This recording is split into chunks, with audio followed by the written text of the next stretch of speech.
देश में जनगणना को लेकर बड़ा अपडेट सामने आया है। जातिगत जनगणना के लिए नोटिफिकेशन जारी हो चुका है और इसके साथ ही जनगणना की पूरी प्रक्रिया आधारिक तौर पर शुरू हो गई है।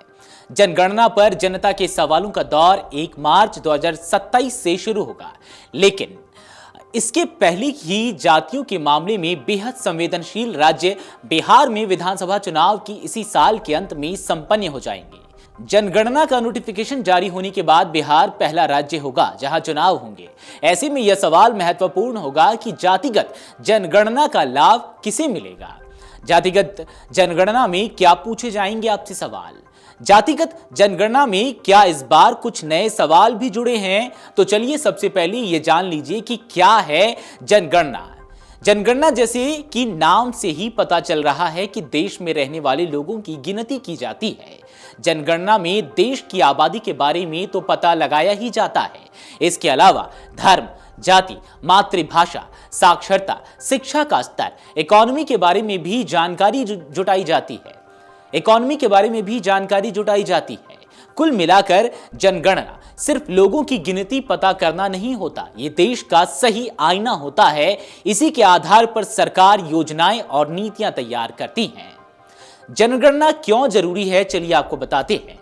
जनगणना देश के लिए बहुत जरूरी है। इसके आधार पर कई पॉलिसी बनाई जाती है। केंद्र सरकार राज्य और जिलों को आबादी के आधार पर ही अनुदान देती है, जैसे सब्सिडी और राशन।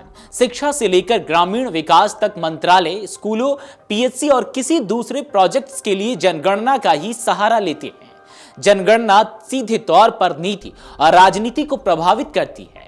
इसी जनगणना से निकली आबादी के अनुसार लोकसभा और विधानसभा सीटें भी तय होती हैं।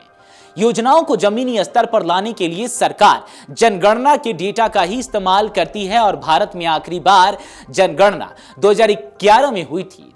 2025 में भी हमारा देश 2011 के जनगणना के सहारे चल रहा है। भारत 14 साल पुराने डेटा पर काम कर रहा है।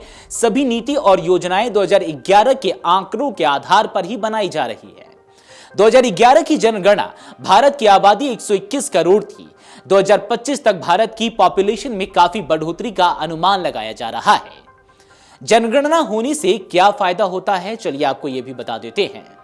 दरअसल जनगणना के आधार पर मिले आंकड़ों के आधार पर ही सरकार नीतियां बनाती है, विशेष वर्गों का ध्यान रखती है। संसद, विधानसभाओं और स्थानीय निकायों के प्रतिनिधित्व के लिए भी जनगणना के आंकड़ों की जरूरत होती है। ऐसी चर्चा है कि 2025 में होने वाली जनगणना के बाद लोकसभा सीटों का परिसीमन होगा। परिसीमन की प्रक्रिया 2028 तक पूरी होगी। परिसीमन से यह पता लगाया जाएगा कि किस संसदीय क्षेत्र में लोगों की संख्या तय सीमा से अधिक हो गई। इसके बाद उनके लिए नई लोकसभा सीट बनाई जा सकेगी। जनगणना में यह भी पता चलता है कि साक्षरता दर कितनी है, लैंगिक समानता कितनी है, ग्रामीण रहवासी कितने, शहरी रहवासी कितने हैं, किस वर्ग के लोगों को अधिक फायदे या योजनाओं की जरूरत है या इत्यादि।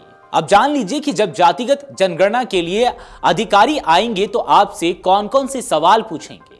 जनगणना में आपसे 2 फॉर्म भराए जा सकते हैं। इसमें भवन निर्माण सामग्री से लेकर उपलब्धता और शौचालय, बिजली से जुड़े सवाल किए जाते हैं। आमतौर पर जनगणना में पूछे जाने वाले सवाल ये हैं: व्यक्ति का नाम, लिंग, पिता का नाम, माता का नाम, जन्म तारीख, जन्म स्थान, वैवाहिक स्थिति, जीवन साथी का नाम, परिवार के मुखिया कौन, वर्तमान पता, वर्तमान पते पर रहने की अवधि, स्थायी पता, व्यवसाय, राष्ट्रीयता, शैक्षिक योग्यता जैसे सवाल होंगे। इसके जवाब और कागजात आप तैयार रखिएगा। इस जनगणना में जुड़ सकता है ये नया सवाल भी। चलिए आपको बताते हैं कि वो नया सवाल कौन सा हो सकता है।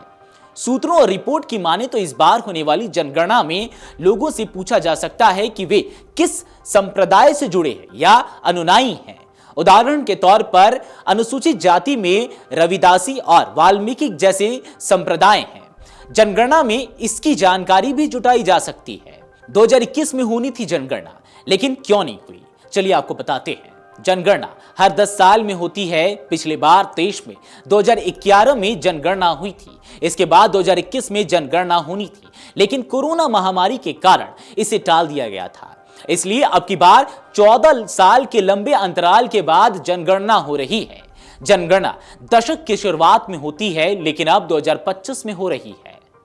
अगर आप ये वीडियो YouTube पर देख रहे हैं तो हमारे चैनल को सब्सक्राइब कर बेल आइकन दबाएं और Facebook पर देख रहे हैं तो हमारे पेज को लाइक करें।